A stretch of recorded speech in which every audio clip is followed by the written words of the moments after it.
算着时辰，差不多了。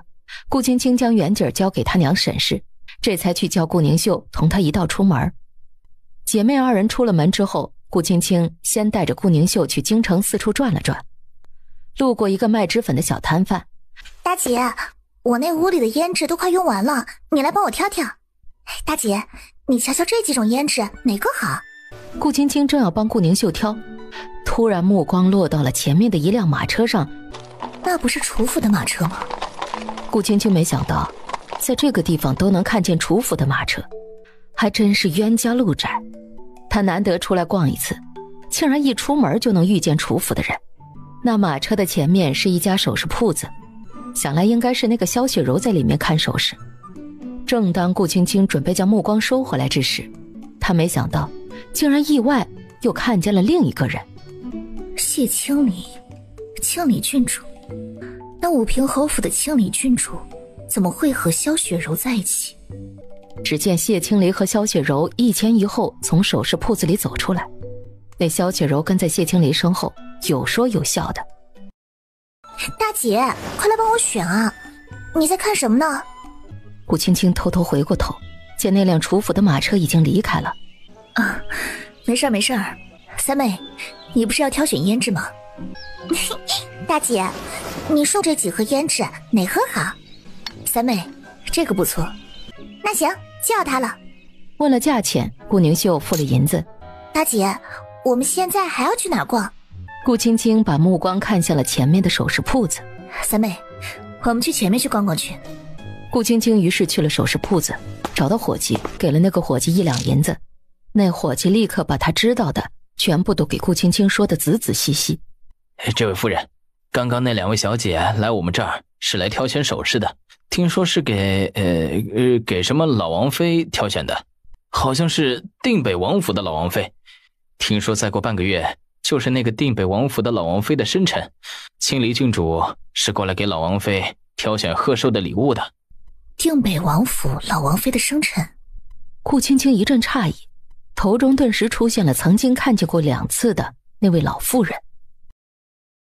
伙计收了顾青青1两银子，心里头高兴，口中的话也是知无不言，言无不尽。嘿嘿，这位夫人，不知道你可还有什么要问的？那位清理郡主旁边的人呢？他也是来给老王妃挑选生辰贺礼的。你说那位萧丞相府家的小姐啊？顾青青点头。嘿嘿，这要是搁在以前啊，萧丞相还没有辞官告老的时候，萧府啊怕是还有可能去给定北王府的老王妃贺寿。如今那位萧丞相都没了官职，那位萧小姐怕是连定北王府的大门都进不去，她哪儿还能去给老王妃贺寿啊？顾青青没说话。这位夫人，你有所不知，定北王府的老王妃身份可不是一般的尊贵，她的寿辰能去的可都不是一般人。不说别的，就说那个武平侯府，前几年呢，就连武平侯府都没有资格去给老王妃贺寿。要不是那个武平侯家出了一位宠妃陈妃娘娘，他们武平侯府哪儿够资格能去给老王妃贺寿？不过这话可不能随便乱说，到底武平侯府现在的身份不一样了，那可是陈妃娘娘的娘家，伙计也不敢多说了。不知那清理郡主挑选了什么给那位老王妃贺寿？清离郡主今天可是将我们首饰铺子的3大镇店之宝都买走了一个。伙计具体没有告诉顾青青谢清离买了什么东西，不过顾青青就看伙计面上的表情也知道，谢清离买走的东西定是价值不菲。从首饰铺子出来，顾宁秀忍不住在顾青青耳边问道：大姐，那位定北王府的老王妃真有那么厉害？听那伙计说的，好像皇上都要多给那位老王妃3分面子的样子，不知道那位老王妃到底是什么身份啊？听说那位老王妃是定北王的母妃，而那位定北王好像不仅帮当今皇上夺得了皇位，更是还救过当今太上皇的性命。难怪那位老王妃听起来好像身份比其他的人更尊贵了。到底这个地方是京城的大街上，顾青青和顾宁秀也没有再多议论定北王府老王妃的事儿。顾青青看见时辰也不算早，三妹，行了，我们现在就去醉香楼吧。那行，大姐，我们现在就去醉香楼去。很快，马车就在醉香楼外停了下来。顾宁秀打量着跟前的酒楼，大姐，这醉香楼果然是京城最大的酒楼，它看起来可真气派。走吧，我们进去吧。姐妹二人一道进了酒楼。就在他们两个人刚进去之后，不久随即有几个人也接着走了进去。顾青青和顾宁秀两个人刚走到酒楼，接着就有伙计上前来。嘿嘿，徐夫人，这边请。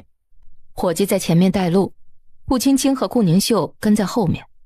几个人到了2楼的一个小隔间。徐夫人，你先坐，这些都是我们醉香楼的招牌菜，您看一下，你要吃些什么？三妹，你看一下，你想吃什么？顾宁秀点了2个她最喜欢的菜。大姐，你呢？你有什么想吃的？顾青青随手翻看着桌子上的菜谱，当看见菜谱上写的火锅2个字的时候，火锅？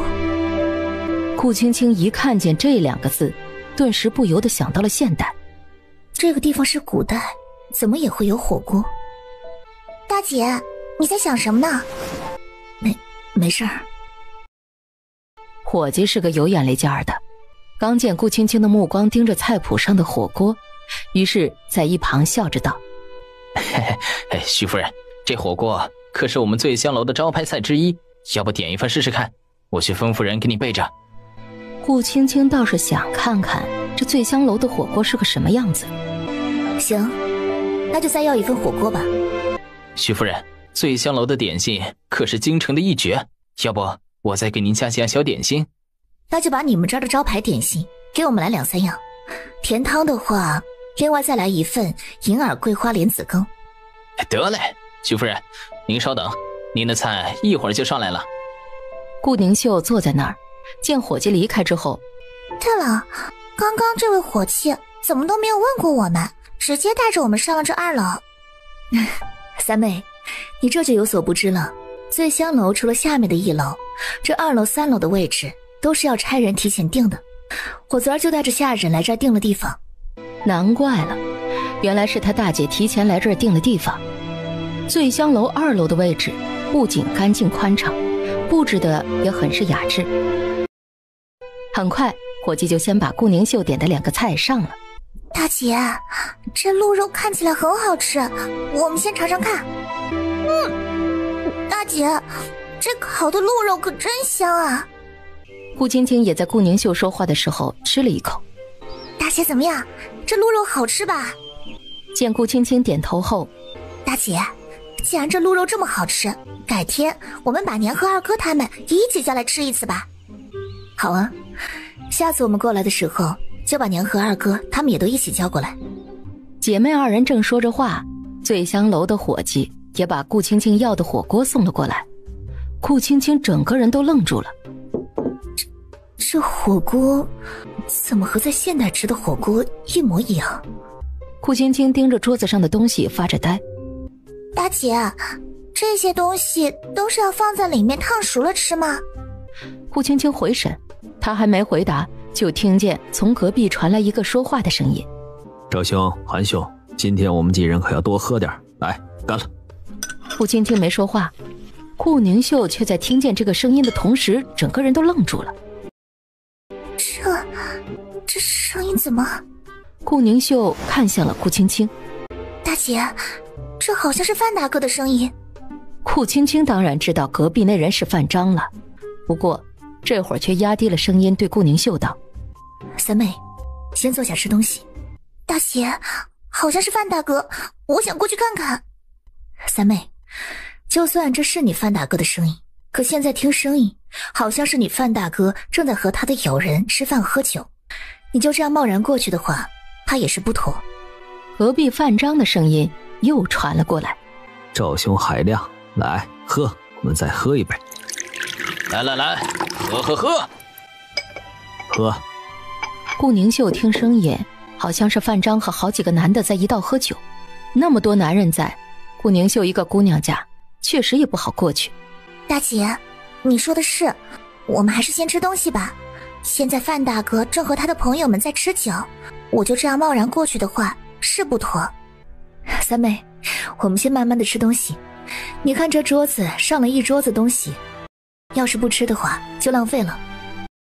顾宁秀点点头，于是姐妹二人又再次吃起了桌上的东西。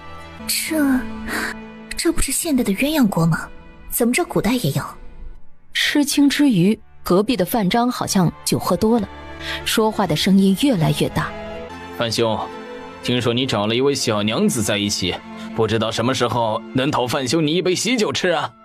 一听这话，顾宁秀正准备夹菜的手也顿时顿在了半空。哎呦，范兄，你要是成亲，可一定要请我们兄弟几个都去吃上一杯喜酒啊！是啊，范兄，你成亲，我们哪有不去的道理？范兄，只是不知你成亲的日子打算定在哪一天呢？隔壁男人你一句我一句，顾宁秀也早就听得羞红了脸。突然范章的声音传来：成什么亲，还早呢。显然范章已经有些喝得半醉，就连说话的声音也是醉醺醺的。哎呀，范兄，你这可就说笑了，你不是都已经有那个小娘子了吗？要成亲还不是你想定就能定下的？可不是嘛，范兄你是读书人，又相貌不凡，只要你去提亲，那位小娘子的爹娘那还不得立马就答应把闺女嫁给你啊？范兄，我们这么多兄弟可都在等着你的喜酒吃呢，你要是早点和那位小娘子成亲，我们兄弟几个也好早点讨上你一杯喜酒来吃，你说是不是？一群人就这样就起哄了起来，大家都闹着要喝范章的喜酒。这成什么亲，我范章就没有想过要去的。范章这话说完，顾宁秀整个人都呆住了。就那个女人，她可是舔着脸不要脸的自己送上门来的，这种不要脸送上门来的女人，我范章又怎么可能娶她呀？三妹，顾宁秀隐忍着，身上气得隐隐颤抖。那个女人厚颜无耻缠着本公子，本公子又怎么会娶一个主动送上门来的女人？一个如此不知廉耻的女子，本公子要是娶了她，那不是犹如我范家的门楣？哎，范公子，你既然不喜欢那个女人，那就躲得远远的就是了，你却为何要和那个女人在一起啊？嗨，有个白送上门来任我使唤的女人，我为何要拒绝她？你们不知道，那个蠢货女人，本公子我送她几个不值钱的东西，她还当宝贝似的收着，就没见过这么蠢的。范章哈哈大笑着，顾宁秀也气得浑身颤抖的厉害。顾青青虽然知道那个范章对他三妹不安好心，不怀好意，但是却没想到这范章竟然是个如此无耻的人。你们看，这个玉簪子就是那个蠢女人送来讨好本公子的。除了玉簪子，还有毛笔、砚台、鞋子和袍子。啊，对，我身上这绸缎做的袍子啊，就是那个女人做的。还别说，那个蠢女人的绣花做的还挺不错的。比起京城最大的绣坊，她做的都差不了多少。不对，应该是比这京城最大的绣坊做的要好。范章是读书人，顾宁秀给范章做的这身袍子也是按照书院的学生们常穿的袍子的样式做的，袍子上的花色顾宁秀绣的都是松竹之类，很是符合读书人和文人雅士的喜好。这个玉簪子啊才是最贵的啊，就这只玉簪子，那个蠢女人就花了20两银子呢。范章大笑，突然手中的玉簪子被人抽走了，顿时整个人都愣住了。顾宁秀，不对，他怎么会出现在这儿？肯定是本公子喝醉了，才会看见那个蠢女人。待他仔细看清楚之后，范章这下才发现不是他看错了，而是跟前的人确实就是顾宁秀。秀儿，范章一脸的吃惊不已，他怎么都想不到顾宁秀会出现在这儿。所以你从来就没有想过要娶我，更没有想过要和我成亲。在你看来，我顾宁秀就是个舔着脸上赶着讨好你，一个不要脸的女人。你和我在一起，就是因为我是白送上门的女人，可以任由你使唤。不是的，秀儿，你听我说，你听我解释。秀儿，不是的，刚刚你听到都不是真的，我只不过是喝醉了啊！对，喝醉了。秀儿，我刚刚只是喝醉了才会胡言乱语，这些话都不是真的。喝醉了？是喝醉了，还是真的我顾宁秀蠢啊？范大哥，你说你写字用的笔不顺手，要用上好的毛笔才能写更好的字，我信了，我就去给你买了那支笔。我买了笔，你说你还差一方砚台，我为了让范大哥你能好好写字，我就去给你买了砚台。你说你生辰快到了，我又送了你玉簪子和袍子。范大哥，我给你买这些东西的钱，可是我顾宁秀一针一线攒了1年半，卖绣活好不容易才攒下来的辛苦钱。可是再看你呢，我顾宁秀给你买这些东西，就是上赶着要讨好你，还是一个白送上门的不要脸的蠢女人。不是的，不是秀儿，我真的只是喝醉了才会说胡话，我怎么会觉得你是不要脸的蠢女人呢？秀儿，范大哥是真的喜欢你，才会和你在一起的。秀儿长得那么漂亮，又聪慧可人，范大哥怎么可能不喜欢你呢？要是换做以前，听见范章说她美，夸她聪慧，顾宁秀肯定会很开心的。但是这会儿，顾宁秀看着范章的目光也是越来越冷。秀儿，范大哥是真的喜欢你，你看你手上的这只簪子，自从你买给范大哥，范大哥就一直把它带在身上。要是范大哥不是真的喜欢你的，又怎么可能会把你送给我的东西一直带在身上呢？顾宁秀手上拿着玉簪往后退了一步，将目光看向了他手中的簪子，当着众人的面用力把簪子给摔在了地上。姓范的，听好了，从此以后我顾宁秀和你再无瓜葛。范章眼看着顾宁秀把簪子摔碎，碎了，这可是20几两银子的一只簪子呀！范章一阵肉疼。这只玉簪子是我买的，就算是我现在将它摔碎了，那也是我顾宁秀的。这碎片，我顾宁秀就算是不要，也不会将它再给你。范章还没回过神来，顾宁秀却已经俯下身，一片一片的将刚刚被他摔成了几段的玉簪子全都给捡起来。姓范的，你听好了，这只玉簪子我收回来了，剩下的东西。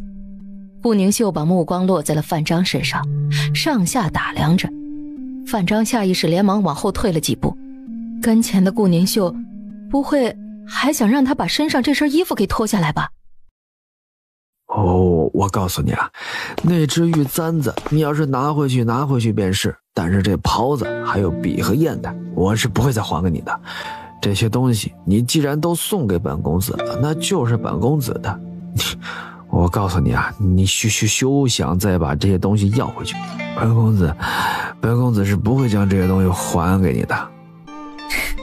你放心，剩下的东西我也不会再问你要了。什么？你不要了？你放心，我顾宁秀既然说了不要，那就不会再问你要那些东西。不管怎么说，当初我被马车撞倒，是你将我送去了药铺，剩下的东西就当是我还你当初送我去药铺的恩情了。低着头看着手中那几段已经被摔碎的玉簪，顾宁秀用力地将它扔到了外面的湖里。姓范的，你我二人从今以后就两不相欠了。大姐，我们走吧。等等，大姐，怎么了？这位范公子，我现在想问你一个问题。看着顾青青，范章半天没回过神。我问你，当初送我三妹去药铺的人可是你？你是秀儿的大姐？姓范的，你老实说，当初送我三妹的人可是你？大姐，难道当初送我去药铺的人并不是他？顾青青没有说话，而是将目光依旧看着跟前的男人。怎么不是我？秀儿，当初可是我看你在大街上被马车撞晕，好心将你送去药铺的，怎么？难道这还有假？是吗？不错呀，就是我当初将秀儿送去药铺的，要不然我和秀儿又怎么会在京城认识？范公子，可是我怎么听说当初送我三妹去药铺的是另有其人，而你不过就是恰好路过而已呢？大姐，你说什么？胡说，怎么不是本公子送秀儿去药铺的？那不是本公子还能是谁啊？当时本公子看见秀儿被马车撞得晕了过去，就上天好心把她送到药铺。本公子好心救你三妹，你这个当大姐的不说好好谢谢本公子，怎么还能说救你三妹的人不是本公子啊？大姐，要是不是他送我去的药铺，那又是谁送我去的呢？对啊，那天就是我将秀儿送去的药铺，那不是本公子还能有谁？那好，既然你说是你将我三妹送去的药铺，那么请问你有什么证据可以证明是你将我三妹送去药铺的呢？这怎么说不出来了？难不成你没有证据？那当时就是我送秀儿去的药铺，这还要什么证据啊？要是不是我将秀儿送去的药铺，那么秀儿又怎么会刚从药铺追出来就看见本公子啊？我不是说了吗？当时我三妹看见你，不过是你恰好路过，并不能证明你就是送我三妹去药铺的人。你说本公子不能证明本公子就是送秀儿去药铺的人，那好，你又有何证据可以证明你说的是真的？要是你没有证据证明，那你凭什么说不是本公子送秀儿去的药铺啊？你说是你将我三妹送去的药铺，当时你可是将我三妹送去药铺就离开了？不错，我是把秀儿送到药铺就走了。那你当时可给了诊脉钱给大夫？范章一愣，顾宁秀也在这时把目光看向了跟前的范章。怎么没给？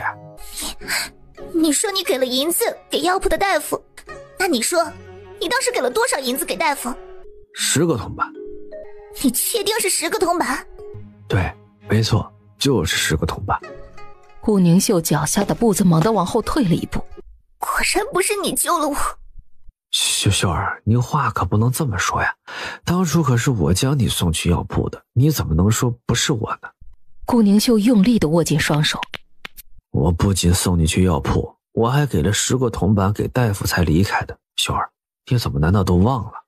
姓范的，你想不到吧？那天送我去药铺的人留下的不是10个铜板，而是1两银子。什么？1两银子？回过神来，范章觉得当初救了顾宁秀的人怕不是傻子吧，竟然会留了1两银子，这么多的银子就给了一个不认识的人。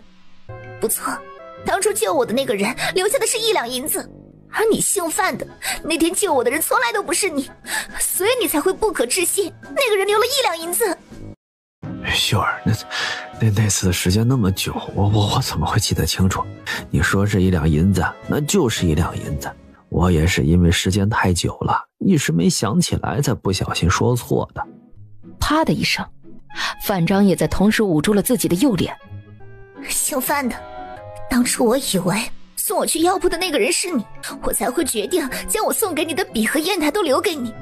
既然现在当初送我去药铺的人不是你，那我当初送你的笔和砚台，还有你身上的这身袍子，也全都还给我吧。范章费尽心思说是他救的顾宁秀，那就是因为不想将顾宁秀以前送他的那些东西还回去。现在听见顾宁秀说要他把东西都还回去，范章也是狗急跳墙了。姓顾的，你这个不要脸的女人，臭娘们儿！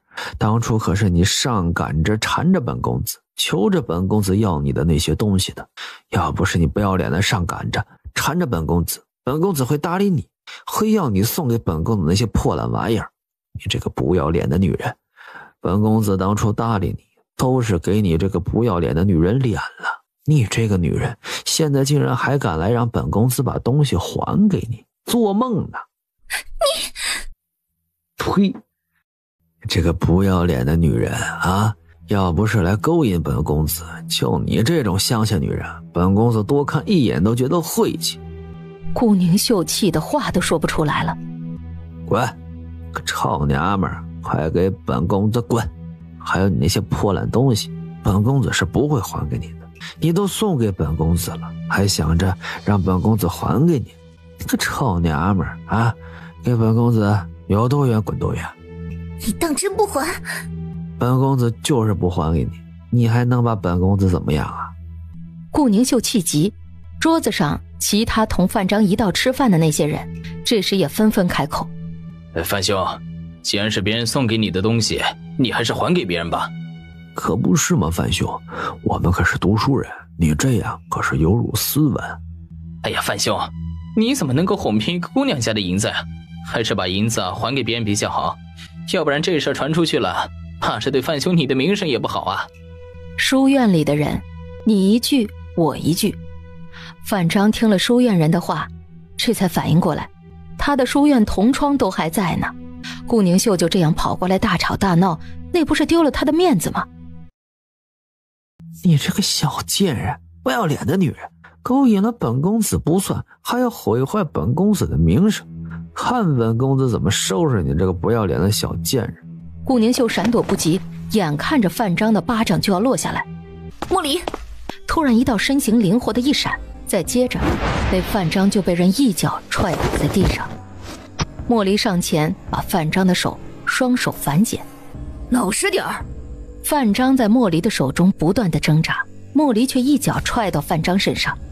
夫人，这个人你想怎么处置？顾青青上前，这一巴掌是打你骗我妹妹，这一巴掌是打你嘴巴不干净，记住了，往后你要是再敢对我三妹出言不敬，我顾青青见一次打一次。范章怒极了，偏偏浑身上下都被莫离桎梏着不能动弹，只能看着顾青青被他打。三妹，我们走。大姐，等等。顾青青见顾宁秀走到了范章跟前。你要干嘛？姓范的，我的东西我全都会拿回来的，你身上的袍子，还有我送你的笔和砚台，明天我就会去你学堂找你全部要回来。要是你不想让我教你怎么骗我银子的事情在你学堂闹开，就自己把东西准备好，等我去拿。姓范的你看好了，这些都是你当初给我的，现在我不稀罕了。大姐，我们走。坐在马车上，顾宁秀就那样坐着，一言不发。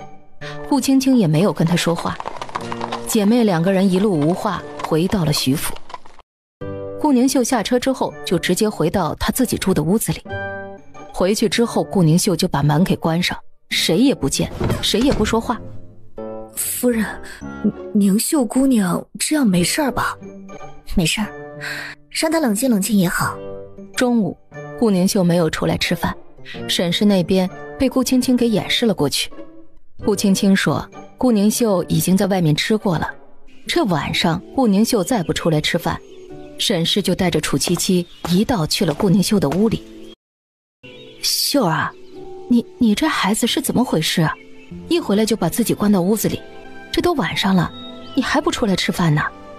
三姐，出来吃饭了，娘今天叫人做了一桌子的好吃的，很香的。楚七七和沈氏两个人都在外面拍着门。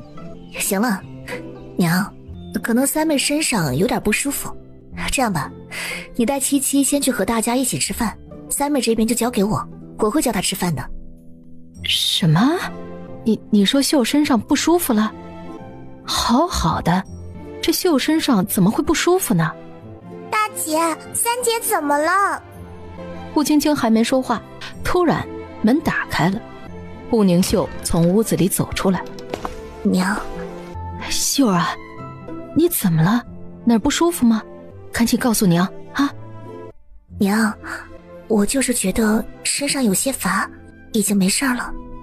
哎，你这孩子呀，身上不舒服那也得吃饭嘛，跟娘一起去吃饭，一会儿让你大姐给你把把脉看一看。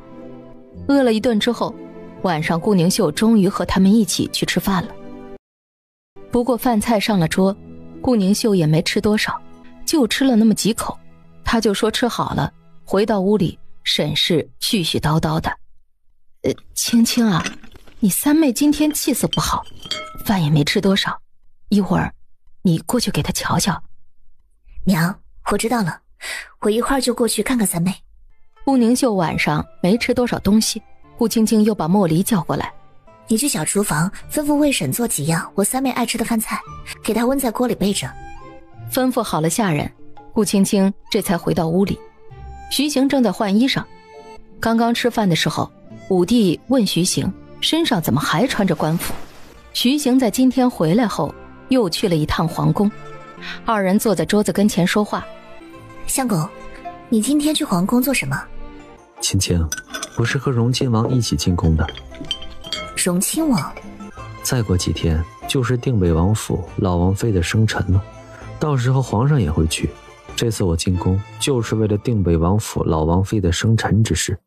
相公，对了，我今天在集市上看见萧雪柔和武平侯府的庆女郡主在一起，这二人好像也是在首饰铺子给老王妃挑选贺寿的生辰礼物。武平侯府这2年都会去给定北王府的老王妃贺寿，更何况今年皇上会带着陈妃娘娘一起亲自过去，那武平侯府会去也不足为奇。你说那庆女郡主怎么会和萧雪柔在一起呢？青青，主府这几年一直处处巴结武平侯府，萧丞相府上也一直和武平侯府走得颇近，萧雪柔和谢清离在一起并不为奇。相公，你今天和荣亲王一道去皇宫，你们都是因为定北王府老王妃生辰的事情去的？不错，此次我和荣亲王一起去皇宫，正是为了此事。不知皇上都对你说了什么？皇上出宫事关重大，虽然这次护卫皇上安全的重任是在莫将军身上，但是大理寺也会协助莫将军护卫皇上的安全。听见莫将军3个字，二弟和五弟不是都在莫将军的手下做事吗？莫非这次二弟和五弟也会去护卫皇上的安危？这次二弟和五弟要是不出意外的话，莫将军应该会安排他们去护卫皇上的安全。这么说，到时候你就会和二弟他们一起去定北王府护行皇上的安全了？不是。不是？青青，皇上的安危有莫将军在，定然不会出岔子。我主要是负责暗中护卫定北王府的安全。护卫定北王府的安全？青青，这几天我可能都会回来的晚一些，定北王府那边我还需要去提前安排部署一些事情。要是晚上我回来迟了，你和娘他们呀吃饭就不必等我了。还有，晚上你也早点歇着，不用再等我回来。既然皇上也要去给老王妃贺寿，还有莫将军安排的人守护，谁还敢在老王妃生辰那天做什么呢？为何荣亲王还特意安排了你，让你暗中护卫定北王府的安全？难不成该不会是上次想行刺老王妃的人，这次还想在她的生辰当天下手吧？本来徐行不打算对小媳妇儿多说定北王府的事儿，徐行没想到小媳妇儿竟然3言2语就自己猜了出来。还真是有人要在老王妃生辰当天对她下手，到底是谁想害老王妃呢？为何几次3番的想对她下手，连她的生辰都不放过？而且让顾青青想不明白的是，就算是有人要害老王妃，为何不选别的时候，偏偏要选老王妃生辰的那天？青青，上次想暗害老王妃的那些杀手还没有找到，以防万一，我必须得安排人保证老王妃的安全。老王妃生辰那边，皇上要是去了，那就是严兵把守。你不是说了，这次负责护卫皇上安全的人是莫将军吗？我曾听我二弟说过，这莫将军在边关可是有让敌人闻风丧胆的名号。这次有莫将军护卫皇上的安全，有皇上在的地方，多半是连一只苍蝇都飞不进去定北王府。上次刺杀老王妃的人，就算是要动手，聪明的都不会选在老王妃生辰这天，这不是自投罗网吗？青青，不管那些杀手会不会在老王妃生辰当天动手，提早防范才能确保老王妃安全无虞。这倒是有道理。你说那老王妃到底得罪谁了？为何那个人会频频对她下手，几次3番想要取她性命？顾青青思考着，门外响起了敲门声。顾青青起身打开门。三妹，大姐，我有话要和你说。三妹，有什么话进屋说吧。顾宁秀却站在门口没动，徐行也在这时走了过来。青青，你和三妹说话吧，我出去看看静哥和袁姐。大姐，我想请你去我的屋子一趟。大姐夫，我想和大姐一起去我屋说会儿话，可以吗？可以。顾青青就这样和顾宁秀一道去了她住的屋子里。大姐，你坐。三妹，你有什么话想和我说？现在可以说了吧？今天顾宁秀自从醉香楼回来，就一直把自己关在屋里。这会儿顾宁秀想说话了，顾青青也愿意陪着她说会儿话。三妹，你想说什么都可以说，大姐听着呢。大姐，今天你可是故意将我带去醉香楼的。顾青青没想到顾宁秀会问这个。大姐，你今天不仅知道范章不是救了我的人，还知道范章只是路过，你是不是还让人去查了他？三妹，不错，今天带你去醉香楼确实是我故意带你去的。还有，至于那个姓范的，我确实也安排人去提前查了他的身份和信息。大姐，你早就知道范章是骗我的，对不对？三妹，不错，我确实是早就知道了范章是骗你的。顾宁秀没说话。三妹，你的事我本不该插手，要是那位范公子确实是真心对你，我也不会多管你和范公子二人的事。如果那位范公子真的对你好，你也喜欢他，大姐也会替你高兴。但是我发现那位范公子对你并不是真心喜欢，而我是你的大姐，我不能看着你被人骗。所以思考过后，我还是决定让你看清楚范章的为人。那大姐，你是什么时候知道他是骗我的？三妹，不瞒你说，他骗你之事我也是前几天才知道的。大姐，其实我只要多想一下就能知道范章不可能是当时送我去药铺的人。只是他从来没有想过那个人会不是范章。范章为人精明，更是连一个铜板都很计较。他和范章两个人在一起的时候，范章从来都不会在他身上花一个铜板，又怎么会在当初还是不认识的时候，范章就会留下1两银子给那个大夫呢？好了，三妹，过去的事情就过去了。既然你现在已经看清楚了范章的真面目，以后就和他没有关系了。大姐，你是不是也觉得我很蠢，才会被姓范的骗？三妹，此事也不怪你，那位范章长得一表人才，你又误会是他救了你，你会喜欢他也不奇怪。大姐，你今晚上不走了，陪我睡好不好？我想你留下再陪我说说话，好吗？让我陪你可以，但是你要答应我一个条件。什么条件？你已经2顿没有怎么吃过东西了，要想我答应你，那就听话，好好再吃点东西。你要是答应，那我今晚上就不走了。顾青青这么一说，顾宁秀觉得自己确实有点饿了。下人把东西送过来，饿了2顿的顾宁秀拿起筷子狼吞虎咽就吃起来。慢点儿，又没有人和你抢。趁着顾宁秀吃东西的时候，顾青青差了下人去跟徐行说一声，让徐行不要再等他了，他今天晚上陪他三妹睡。晚上姐妹2个人躺在床上，就和以前顾青青没嫁人成亲那会儿一样。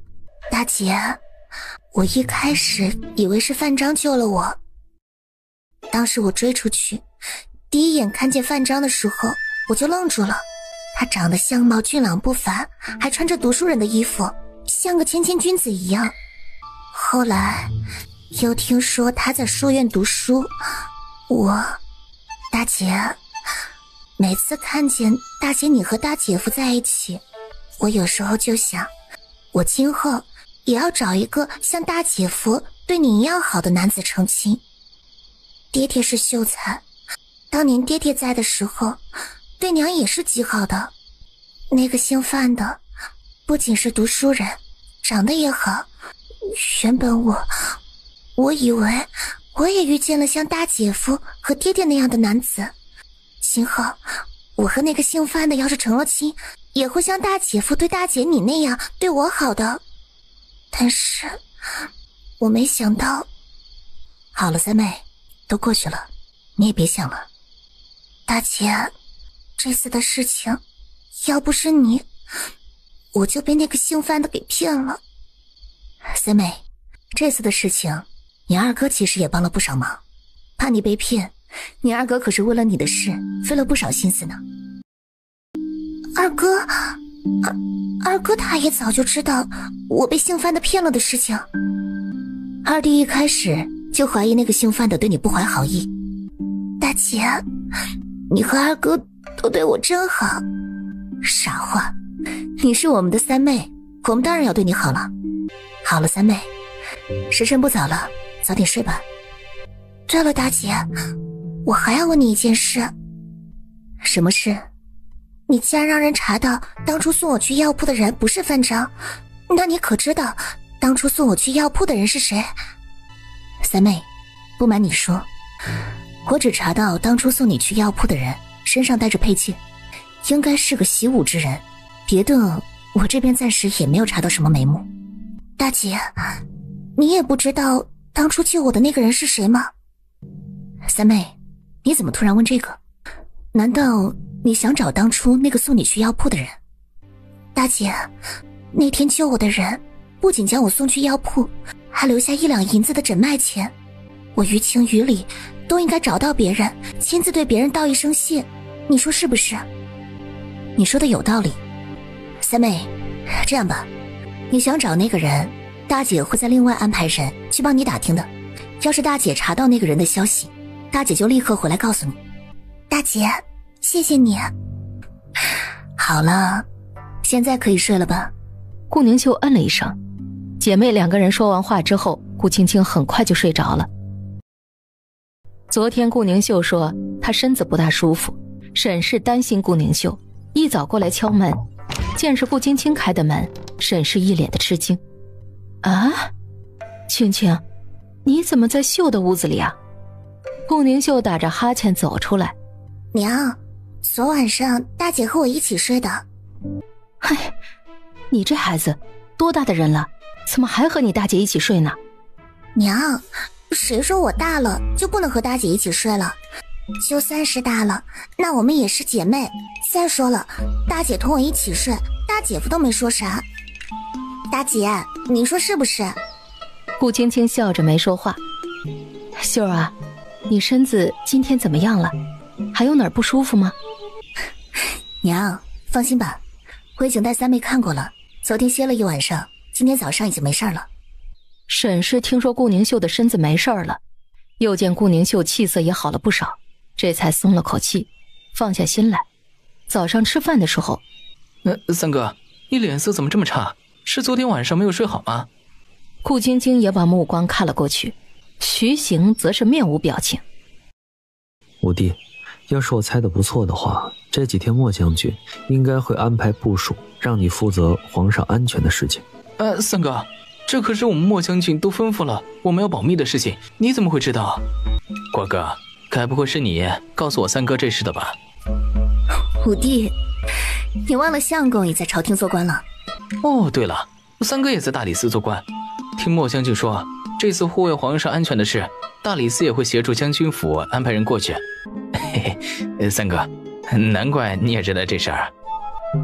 皇上还要护卫皇上的安全？女婿啊，你们这是在说什么呀？娘怎么听不懂呢？这皇上不是在皇宫里待得好好的吗？他怎么会需要你们去护卫他的安全呢？娘，也没有什么，就是再过几天就是那位定北王府老王妃的生辰，皇上到时候也要出宫给定北王府的老王妃贺寿。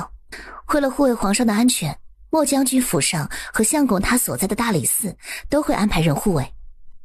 哦，原来是皇上要出宫了呀。只是那位定什么妃？娘，是定北王府的老王妃。对，定北王府的老王妃。能让皇上都去给他贺寿，那位定北王府的老王妃到底是谁呀？怎么他的生辰皇上都要去？娘，我听大姐告诉我说，那位定北王不仅曾经救过太上皇的性命，还救过当今皇上的性命呢。估计是因为定北王当初救过先后2位皇上的性命，看在定北王的面子上，皇上这次才会去给那位定北王府的老王妃贺寿吧。沈氏没有再问。顾青青答应了顾宁秀帮他查上次救了他又送他去药铺的那个人的下落。吃过早饭之后，顾青青就吩咐下人继续去查此事。顾宁秀则又把顾青青叫到了一旁。大姐，我还想劳烦你一件事。什么事？大姐，昨天我不是给那位姓范的说了吗？我说今天我会去书院找他要回我送给他的东西。所以你想让我安排人去帮你把东西拿回来？大姐，既然那个范章当初是骗我的，他的东西我都已经全部还给他了，那我送他的东西他也应该还给我。大姐，我那些东西可都不便宜，拿回来再拿去卖了，好歹也能换回一点银子。现在知道心疼银子了，当初你给那个姓范的买东西的时候怎么不知道心疼呢？之前我那不是以为姓范的是救我的恩人吗？那他救了我，我总是要报恩的。所以你就大方的把自己攒了快1年的银子都拿去给他买东西了，还差点连自己都搭了进去。顾宁秀自觉心虚，没好意思说话。顾青青倒是也没有再去打趣他，吩咐莫离安排人去找范章拿回顾宁秀送给他的东西。大姐，你说万一要是那个姓范的不肯把东西还给我怎么办？你那天不是说他要是不肯把东西还给你，你就闹得让全书院都知道那个范章是怎么骗你的？顾宁秀这下有点怂了。此事有关顾宁秀的名声，就算是顾宁秀真有胆子去书院找范章，顾青青也不会让顾宁秀去把事情闹大的。放心吧，我安排人过去，自有法子拿回你的东西。再说了，那姓范的不是还想考科举吗？只要那个姓范的还想读书考科举，就不怕他不把东西还给你。读书人最看重的就是名声，那个姓范的要是不想名声在学堂毁了，就不怕他不把东西还给你。顾青青猜的果然不错。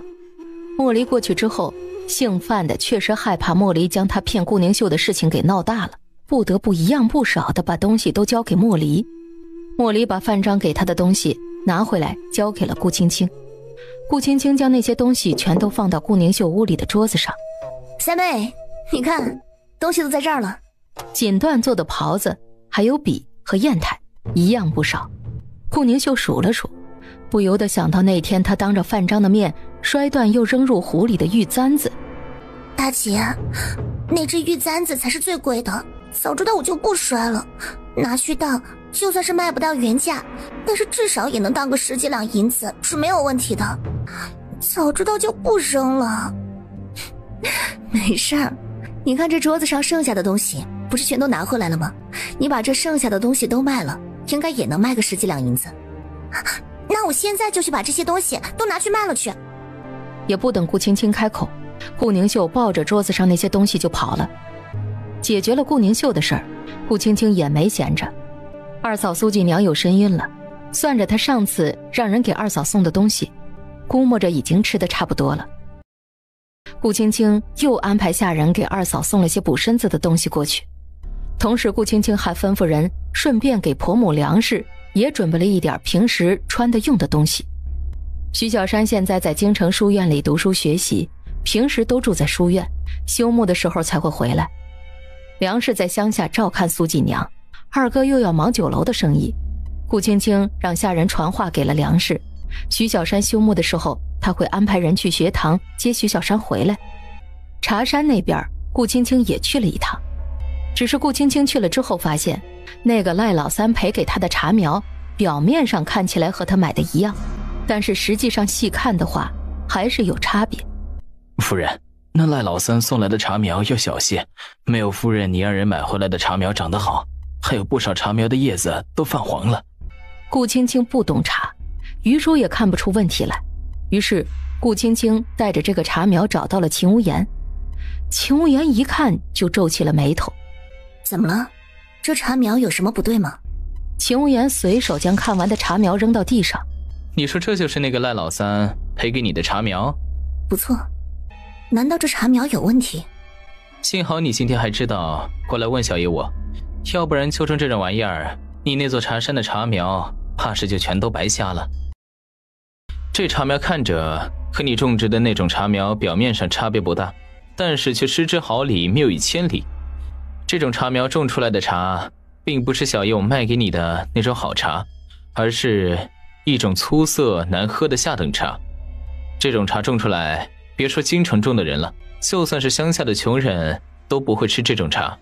那岂不是这种茶种了之后完全就卖不出去？不错，他还是大意了。当初那个赖老三将茶苗送来赔给他的时候，他也没有仔细辨认。现在发现倒也还不算晚，一会小叶我安排人将新的茶苗给你送过去。离开秦府回到山上，于叔听了顾青青的话，下意识问道：啊，那怎么办？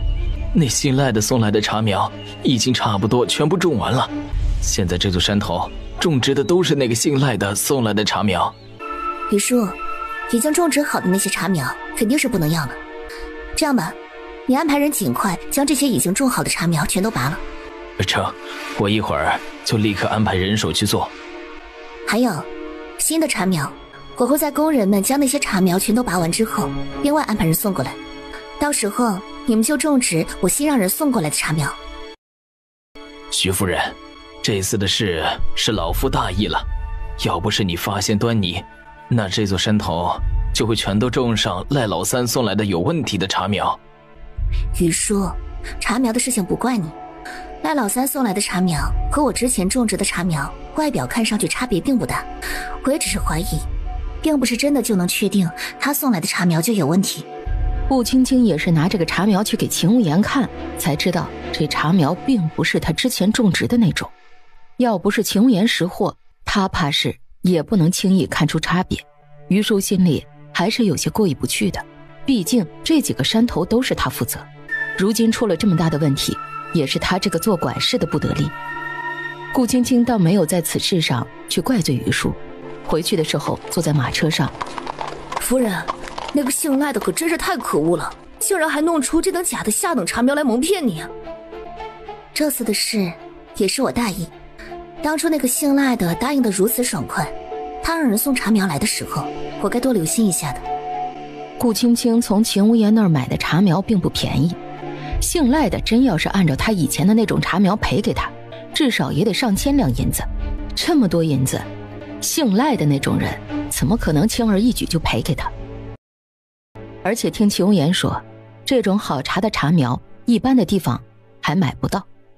他当初只要多想一下，就不会被那个姓赖的给蒙混过去。夫人，那我们现在该怎么办？姓赖的送了假的茶苗蒙骗你，要我去将那个姓赖的给抓回来吗？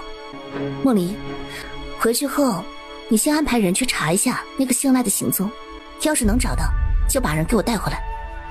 夫人，放心吧，我一定帮你将那个姓赖的给抓回来。顾青青没想到，茶山的事儿简直是一波三折，茶山的茶苗还要重新栽种。好在茶苗的事不用担心，秦无言会把他需要的茶苗全都给他送过来。下车之后，回到府里，顾青青看着手上的东西，这是离开秦无言府上的时候秦无言给他的，这是一封信，确切的说不是给他的，而是秦无言给徐行的。顾青青没想到秦无言竟然会给徐行东西，看着手中这封信，虽然顾青青也好奇信中写了什么，但是还是把它放到桌上，并没有拆开。外面的下人过来传话，说是二哥来了。顾青青走到偏厅，看见屋里的徐安。二哥，你怎么突然来了？哦，弟妹，二哥过来看看你和三弟他们，顺便再给你送点吃的。二哥，不知你给我们送了什么好吃的来？都是些点心，最近二哥新做了几个点心，你二嫂吃着都说不错呢。二哥就想着送上一点过来，让你和伯母他们都尝尝鲜。顾青青看着二哥送过来的那些点心，这点心做的可真好看。这些都是当初二哥在宋府的时候做给那宋府的老夫人吃过的，不仅做起来工序复杂，还要掌握好火候，要是火候不够，或者是火候过了，这做出来的点心味道都会差上很多。甜而不腻，还又软又糯。二哥，你这个点心做的是真好吃，哈哈，弟妹呀，你要是喜欢的话，二哥改天多做上些，再给你送来。二哥，你现在的酒楼事忙，还要照顾嫂子，就不用麻烦了。我要是想吃，我就去酒楼找你去，顺便还能看看娘和嫂子他们。二哥，嫂子怎么样？身子可还好？好着呢，好着呢，娘也在你二嫂身边一直照顾着。现在你二嫂就在家养身子，酒楼那边我又多请了2、3个伙计，有伙计和厨子在，二哥还能时不时的回去陪一下你嫂子。经过上次苏锦娘落胎的事儿，徐安现在更为谨慎了，也不敢再让苏锦娘去酒楼，只让苏锦娘在家养胎，别的什么都不要苏锦娘做。前2天我让下人给嫂子送了些东西过去，都是给二嫂补身子的。那些东西二嫂先吃着，要是吃完了，我还会安排人再给二嫂送些去。够了够了，弟妹，你已经给你嫂子送了不少东西了。不过是些吃的，又不是什么值钱的东西。当初我怀孕那会儿，二哥可是天天好汤好水的给我炖了不少补身子的东西。如今二嫂怀孕，我给她送些补身子的东西，那也是应该的。徐安过来看了远景和静哥那2个小家伙。弟妹，3弟和5弟还没回来吗？顾青青看了看外面的天色，按说平时这个时辰，徐行和徐明轩他们一般也该回来了，但是今天不仅徐行没回来，就连徐明轩和他2弟也都没回来。徐安又去逗了一会儿小丫头，后来眼看着天色快黑了，徐行和徐明轩他们还没回来，徐安就要回去了。顾青青留着徐安吃饭，徐安也没吃。弟妹，娘和你嫂子应该也在家里准备吃晚饭了，二哥就先回去了。青青啊，今天都这么晚了，你2弟和女婿怎么还没回来？可能是二哥和姐夫他们的差事忙，不是二哥和姐夫他们最近都要忙那什么王妃生辰的事吗？可是这天都黑了，就算是女婿和燕儿要忙那老王妃生辰的事儿，这也该回来了呀。娘，这么迟了，二弟和相公他们都还没有回来，依我看，说不定今天晚上不会回来吃饭了。这样吧，我们还是先吃。楚七七早就饿了，桌子上的饭菜也都快凉了。听了顾青青的话，沈氏点了点头。那行，那我们就先吃吧，一会儿让下人再给你2弟和女婿他们留一点，在锅里头温着，等他们回来了，就算他们在外面没吃，也有的吃嘛。沈氏吩咐下人准备了东西，顾青青没想到这晚上徐行竟然一夜没回来。早上一早，徐行就安排了徐叔过来见顾青青。夫人，昨晚上太晚了，公子回来就没有打扰你。你是说相公昨天晚上回来过？公子昨天是回来了一趟，不过公子只是去了一趟书房就离开了。原来徐行只是去了一趟书房，难怪他不知道徐行回来过。夫人，公子让奴才传话给你，这2天他应该都不会回来。是因为定北王府的事？夫人，老奴只是负责给公子传话的，别的老奴就不知道了。没有从徐叔嘴里问出什么。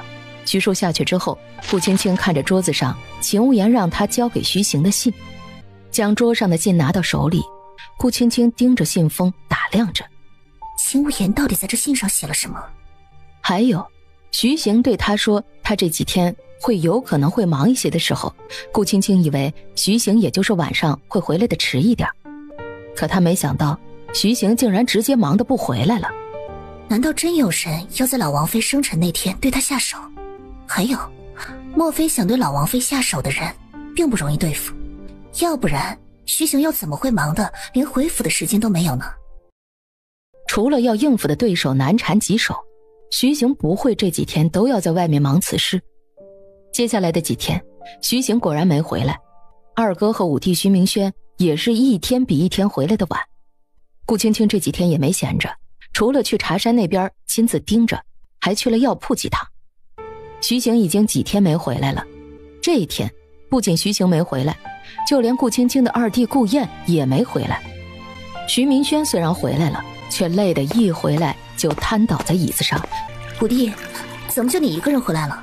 我2弟呢？他怎么没有回来？哎呀，嫂子，别提了，不仅顾2哥，我明天估计也不能回来了。哎呦，不就是那个什么定北王府的老王妃过个生辰吗？有这么忙吗？哎呦，伯母，你是不知道啊，我和顾二哥都算是好的了。你看我三哥那才叫忙呢，三哥这几天呢，不是早就没有回来了吗？可不嘛，女婿算下来好几天没回来了吧？哎，青青啊，你说那老王妃的生辰，就算是需要安排人去护卫，这也用不着搞得人人都不得安宁吧？伯母，你这就有所不知了吧？这次的事，除了是老王妃的生辰，就连皇上都要去。皇上那是谁啊？那可是当今天下的一国之君。要是皇上在定北王府出了什么差错，到时候别说我们，怕是连莫将军府上都吃罪不起。哦，对了，伯母，顾二哥还让我回来给你带句话呢。顾二哥说，他这2天都不会回来了，要等老王妃的生辰办完之后，他才会回来。不知道那什么定什么王府的老王妃的生辰是哪天呢？娘，是定北王府。娘，相公和二弟他们都忙了这么几天了，要是我猜的不错的话，依我看，应该就这2天就是那位定北王府老王妃的生辰。嫂子，你猜的不错，后天就是老王妃的生辰了。为了确保万无一失啊，莫将军手下的人都打起了12分的精神。明天我也要留在将军府了，等到老王妃生辰过完了，我再和顾二哥一起回来。哎呦，还好啊，再有2天那位老王妃的生辰就算过完了，要不然还不得闹得人人都不得安生呀。徐明轩好像突然想起什么。嫂子，听说这次老王妃的生辰，王妃还在京城办了什么灯会。这次的灯会听说办的也是极其热闹，不仅有花灯看，还有唱戏的。城外听说还安排了放烟火，恰好这2个月在京城来往的外地商贩又多，怕是到时候还要更热闹些呢。啊，好像是有这么回事儿。我听府上好几个下人都在说，京城这2天晚上会有灯会呢。听说这次的灯会啊，是荣亲王帮着老王妃一手安排人办的，难得遇见一次这么热闹的灯会。嫂子，不如你也带着伯母他们都去瞧瞧热闹去啊。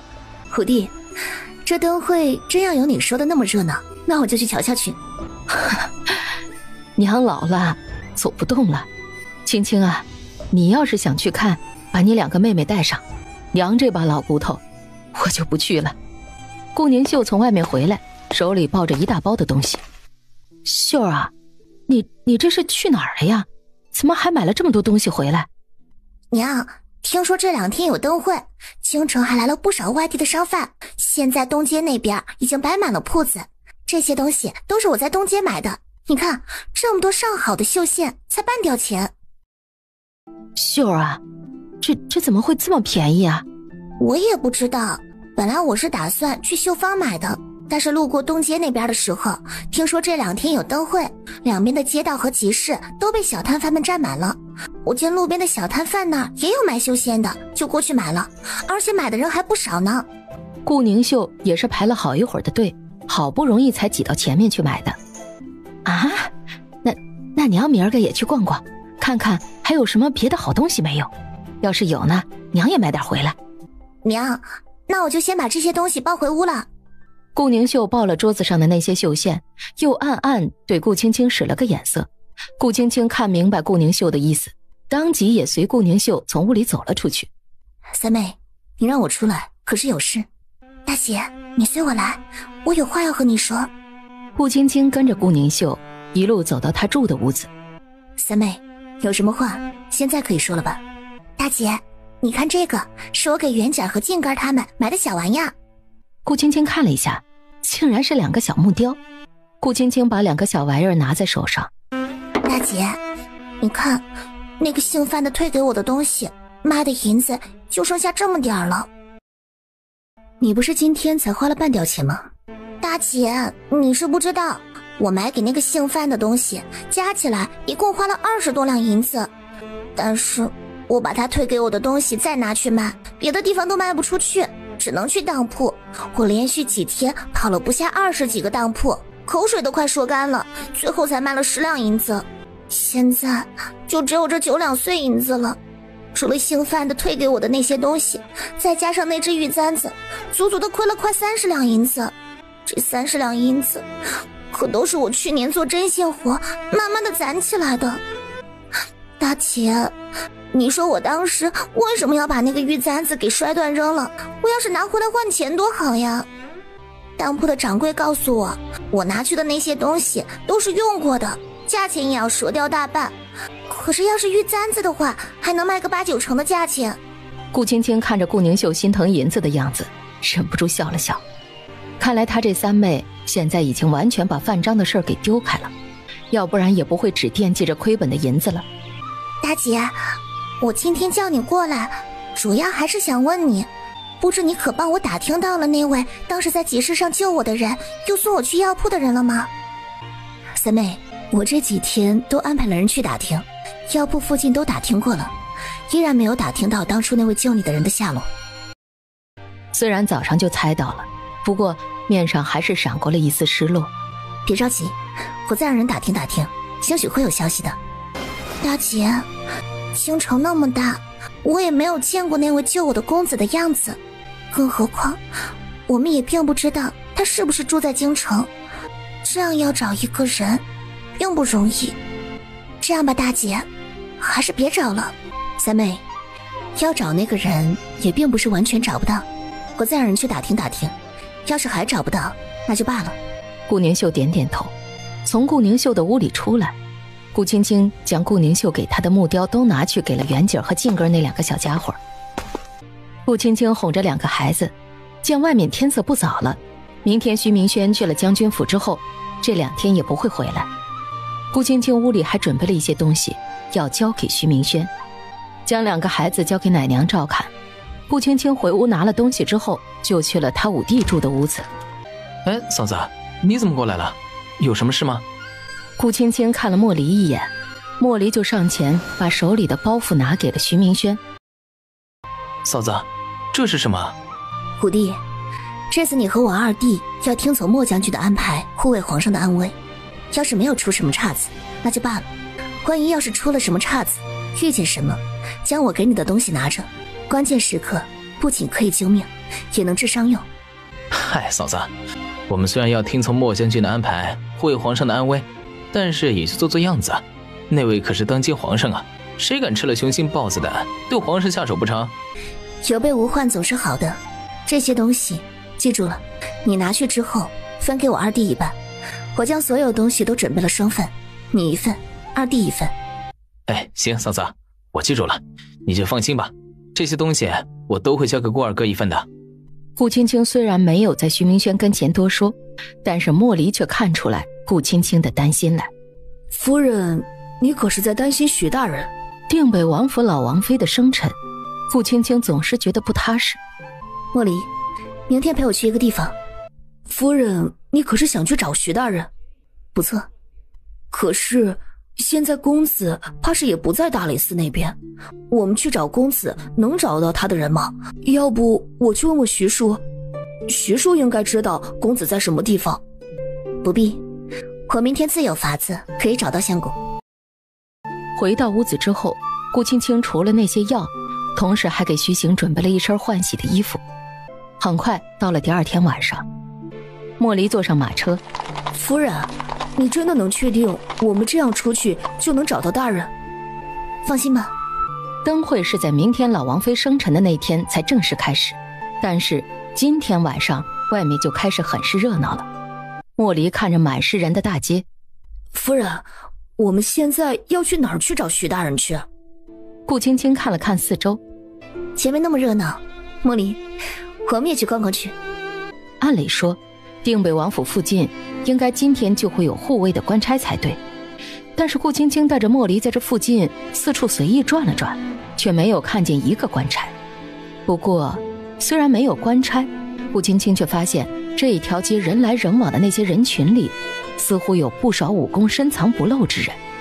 这些人不仅什么都不买，还在这条街上来来回回的走，而且根据顾青青的直觉，这些人身上应该都带有兵器。夫人，你在看什么？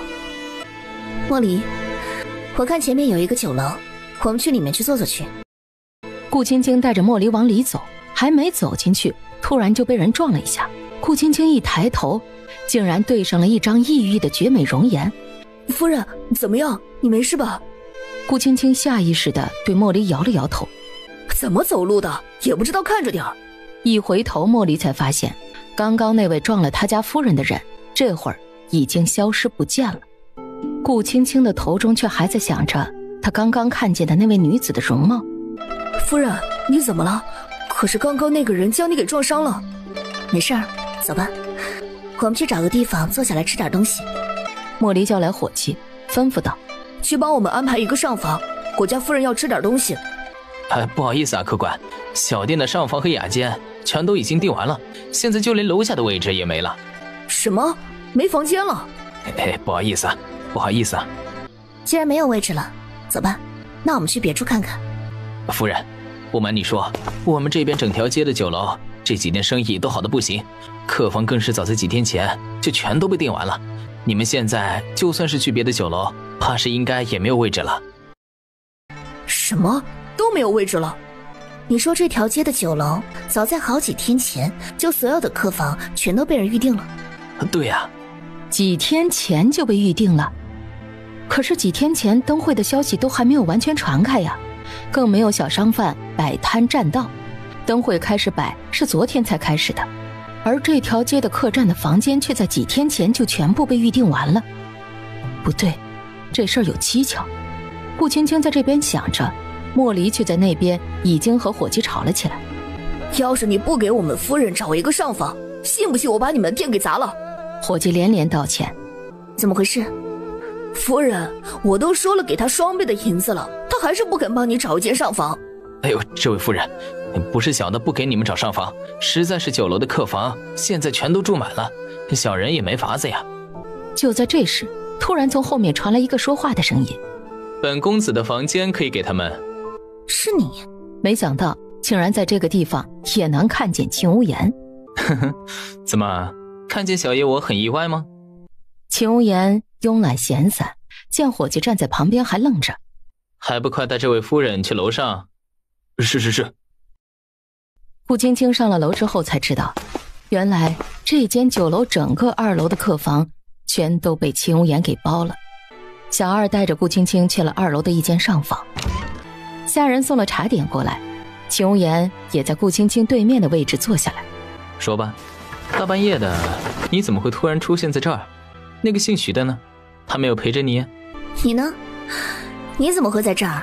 而且你还把这个酒楼的整个2楼都给包了。据我观察，这条街好像处处都透着古怪。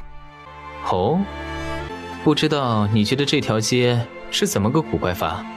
我发现这条街道虽然摆摊的小摊贩多，往来的人也多，但是我发现这条街好像还有不少身怀武功之人。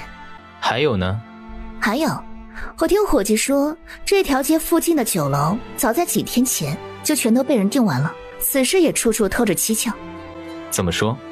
这事儿想来你应该比我更清楚，你不是也提前将这间酒楼1层楼的房间都给订完了吗？小爷我无非就是图个热闹，也来此处瞧瞧灯会罢了。他当然不会信秦无言的鬼话，他要是只来这儿想看灯会的，何必要包下酒楼的1层楼呢？哼哼，小爷我是来这儿瞧灯会的，你呢？大半夜的，那姓徐的还没有和你在一起，你怎么会突然出现在这儿？顾青青就是出来找徐行的，徐行当然没在他身边。那姓徐的要是在府上的话，这么晚了，他应该不会让你一个人出来，除非那个姓徐的并不在府上。顾青青对秦无言说的既不承认也不否认。那姓徐的不在府上，而你又大晚上的单独带着丫鬟出现在这个地方，看来荣亲王那个老头暗中安排的护卫定北王妃老王妃安危的人，应该就是姓徐的那个小白脸了。定北王府的老王妃，那自有定北王府的人护卫她的安危，不知道这事儿和荣亲王还有什么关系？哼，就定北王府那几个饭桶，他们要是真靠得住的话，那荣亲王怕是也就不会找你那个姓徐的小白脸护卫老王妃的安危了。你就那么肯定是我相公在负责暗中护卫老王妃的安危吗？本来小爷我还不是那么肯定，不过见你这一脸心虚的表现，小爷我倒是有80%-90%的肯定了。那你可知为何这条街的客房早在几天前就全都被人订完了的原因？你说呢？莫非也和那位定北王府的老王妃有关？除此之外，顾青青想不到还有什么别的原因。对了，不知你可看见过这酒楼那位绝色美人？你是说你？难道你不是美人？我说的是那位蓝眼睛的黄头发的异域美人。蓝眼睛黄头发？你什么时候见到的那些人？在哪看见的？就在不久前，在我刚进这个酒楼的时候看见的。你可看见他们去哪儿了？当时我被那人不小心撞了一下，莫离过来扶我，我转身后他们就全然不见了踪影。不过我见他离开的方向是要离开这个酒楼，说是我猜的不错的话，他们现在应该已经都离开了。顾青青口中的话刚说完，秦无言身形一闪，立刻从他跟前消失了。乖，你要去哪儿？秦无言的身影消失在夜色里，接着就有一个看起来40岁左右的中年男子走了过来。许夫人，我们侯爷吩咐了，你在这儿要是需要什么尽管吩咐小人，还有这2楼的地方也随许夫人你挑，你想挑哪间上房就挑哪间上房去住。这都是你们侯爷刚吩咐的？不错。那不知你们侯爷刚刚如此着急的离开是为何事？这小的就不知道了，侯爷的行踪哪是我们这些做下人的能轻易知道的。顾青青见跟前的这男人口风紧，估计没他家主子允许，怕是从他嘴里也问不出什么来。难道秦无言的离开和那位蓝眼睛黄头发的女子有关？夫人，我们不是出来找大人的吗？已经这么晚了，我们什么时候再去找大人？走吧，我们现在就去。再次出来，外面也有点冷。顾青青抬眼看着前面，莫离，这附近前面是不是就是定北王府了？好像是在前面不远处，应该就是王府了。那好，我们就在这附近转一转试试。夫人，你的意思是？不错，要是我猜的不错的话，相公应该在这附近都安插了人手，我们在这附近逛一逛，应该能找到他。可是万一公子要是没有在这个地方出现呢？不会。突然一辆马车疾驰而过。大人！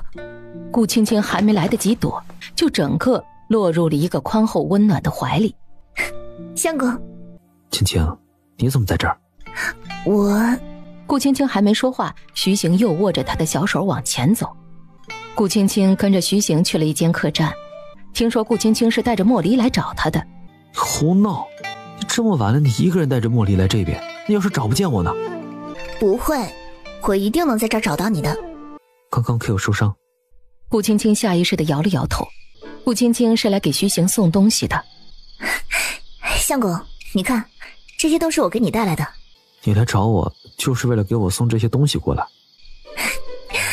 这些东西我给2弟和5弟他们都备了一份，你拿着，关键时刻可以救命的。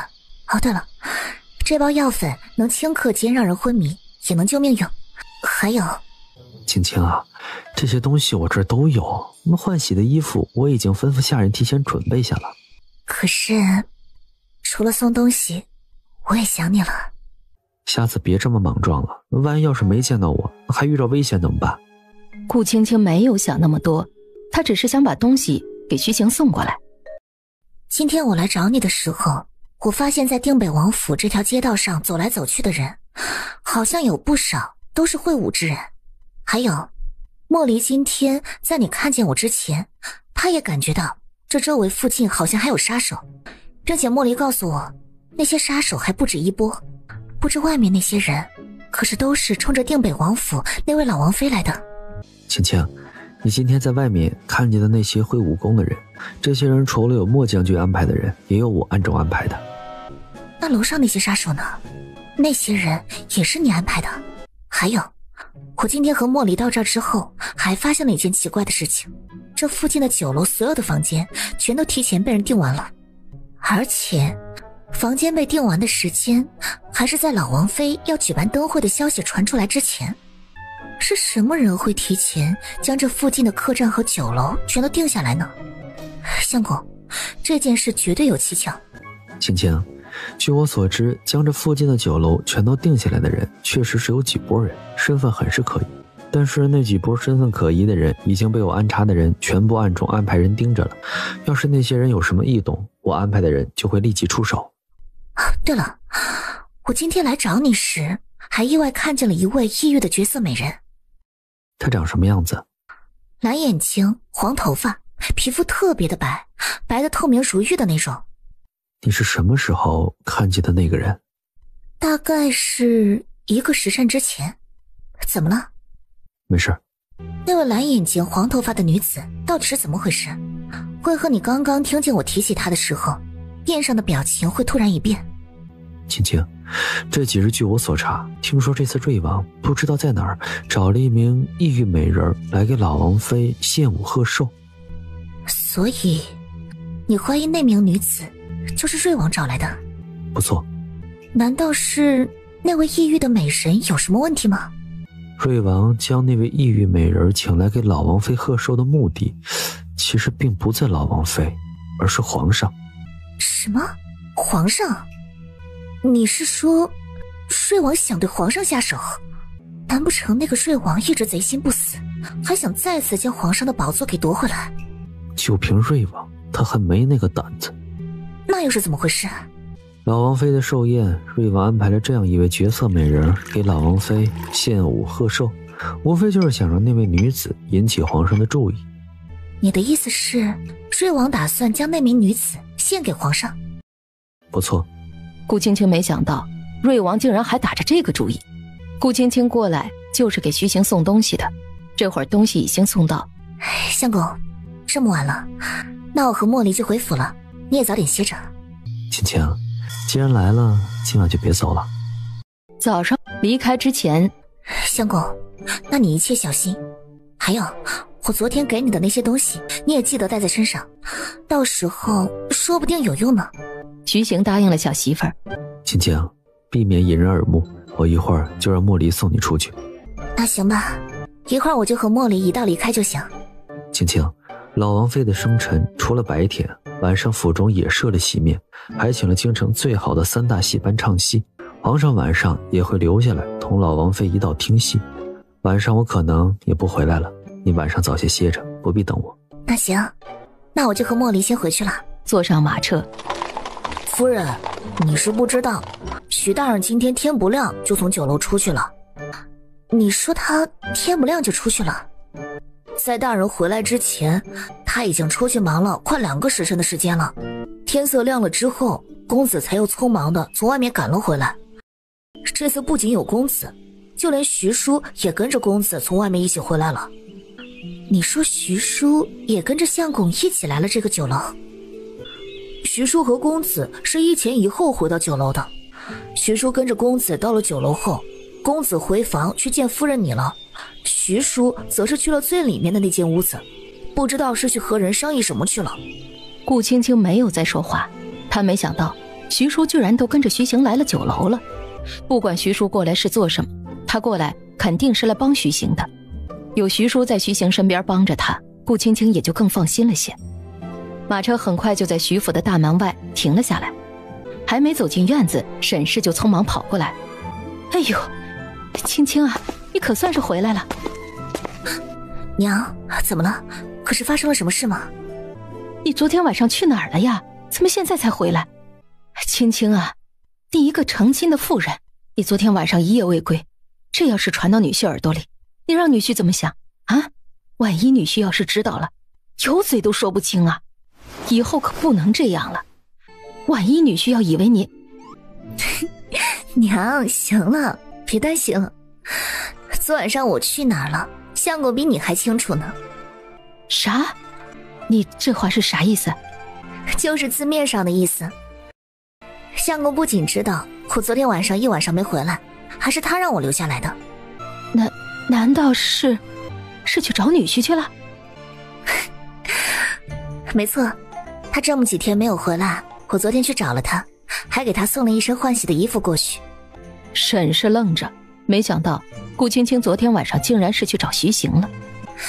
娘，现在不担心了吧？那你昨天晚上是和女婿住在一起？昨天晚上我找到相公的时候已经是大半夜了，本来是打算同茉莉一道回来，不过相公怕我深夜和茉莉回来不太安全，就让我留在客栈同他歇上一晚，等第二天天亮才回来。哎呦，既然你昨天晚上是跟女婿在一起，那就好了。顾青青先去看了袁景和静哥，奶娘说袁景昨天晚上哭闹不休，今天早上刚醒过来又一直哭闹。顾青青用手探了探小家伙的额头，发现这小家伙有些受了风寒了，于是忙开药方让下人去抓药。袁景和静哥现在已经在天府石了，顾青青给袁景喂好了奶，下人也把药熬好了送过来。好不容易喂小家伙吃完药，下人来报说是二哥来了。二哥，你来找我是有事吗？弟妹，你嫂子她这几天孕吐的厉害，吃什么吐什么，才几天的时间就眼见的瘦了不少。二哥过来是想请弟妹你给你嫂子开一副药回去吃吃。二哥，你也别急，等我开一副药给二嫂吃，她吃了就会有所缓解。顾青青给二嫂开了药方，又叫来下人把药方交给她。二哥，你在这儿稍等一会儿，我现在让下人去药铺里抓药，等他们抓了药，你再给嫂子带回去，用水煎服，1日3次。弟妹，怎可再劳烦你让下人去抓药啊？你把药方给二哥，二哥自己出去抓药就成了。有啥麻烦的？我吩咐下人坐马车过去，要不了1盏茶的时间，药就抓回来了。再说了，这些药回春堂都有，还新鲜着呢。要是二哥你随便去其他的药铺抓药，说不定还抓到不新鲜的药材。你就听我的，就在这儿等一会儿，他们很快就会把药材抓回来的。顾青青都这样说了，徐安就又再次坐了回去。下人很快就把药买了回来。不知我上次给嫂子的燕窝，她可吃完了？要是吃完了，我再叫下人给嫂子拿点儿。